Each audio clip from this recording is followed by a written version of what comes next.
ভুল থেকে যদি দারুণ কিছু হয় তাহলে তো ভুল করাই যায়, কি বলেন? গবেষকদের মতে কখনো কখনো ভুল করা ভালো। কোনো মানুষই ভুল করতে পছন্দ করে না, কেননা ভুল করার কারণে অনেকেই বিব্রত বোধ করেন, হতাশ হয়ে পড়েন, হীনমন্যতায় ভোগেন। জীবনে প্রতিটি কাজ সঠিক হওয়া জরুরি হলেও কাজ করতে গিয়ে মাঝে মধ্যে জগাখিচুড়ি করে ফেলাটাও খারাপ কিছু নয়। কেননা মানুষের ভুল হবেই।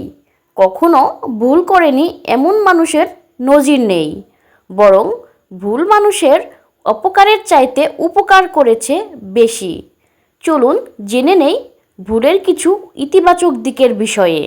নাম্বার 1, নতুন কিছু শেখায়। কথায় আছে, আপনি আপনার ভুল থেকেই শেখেন।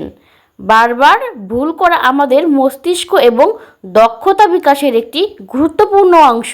নাম্বার 2, ভুলের কারণে অনেকেরই জীবনে অনেক অপ্রত্যাশিত ইতিবাচক ঘটনা ঘটে।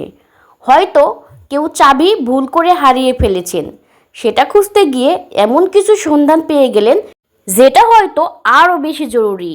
পৃথিবীতে মাইক্রোওয়েভ থেকে শুরু করে পেসমেকার পর্যন্ত ছোট বড় যত উদ্ভাবন রয়েছে তার সব কিছু শুরু হয়েছিল কোনো না কোনো ভুল থেকে।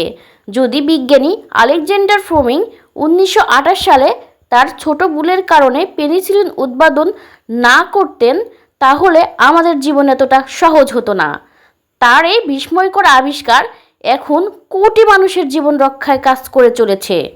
নাম্বার 3, নিজেদের চিনতে শেখায়।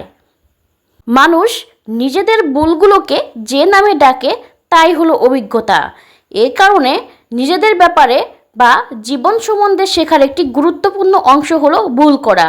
একটি বড় পরীক্ষায় ব্যর্থ হওয়ার মাধ্যমে আপনি শিখবেন কিভাবে হতাশা মোকাবেলা করতে হয়।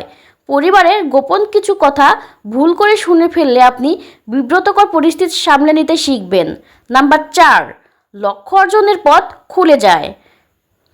যে ব্যক্তি জীবনে কখনো ভুল করেনি সে জীবনে কোনো কাজই করেনি। ভুল করার কারণে আমরা প্রায়ই পুনরায় চেষ্টা করতে বা নতুন কোনো চ্যালেঞ্জ নিতে ভয় পাই। তবে জীবনের অবিচ্ছেদ্য অংশ হিসাবে ভুলকে মেনে নিলে আর এমনটা হবে না, বরং ভুল থেকে শিখে জীবন কোনো বাধা ছাড়া এগিয়ে গেলে সহজে লক্ষ্য অর্জন সম্ভব। নাম্বার 5, ভুল হতে পারে হাসির খোরাক। হয়তো একদিন আপনি উদ্ভট পোশাক পরে আছেন আর সেদিন বাড়ির দরজায় তালা পড়ে গেল। তখনই দেখা গেল পছন্দের কারো সাথে। তৎক্ষণিকভাবে পুরো ব্যাপারটা বিব্রত হলেও কিছুদিন পর আপনি খিলখিল করে হেসে উঠবেন। ভিডিওটি যদি আপনার উপকারী মনে হয় অথবা ভালো লাগে তাহলে শেয়ার করে অন্যকে দেখার সুযোগ করে দেবার অনুরোধ রইল। সবাই ভালো থাকবেন, সুস্থ থাকবেন। আল্লাহ হাফেজ।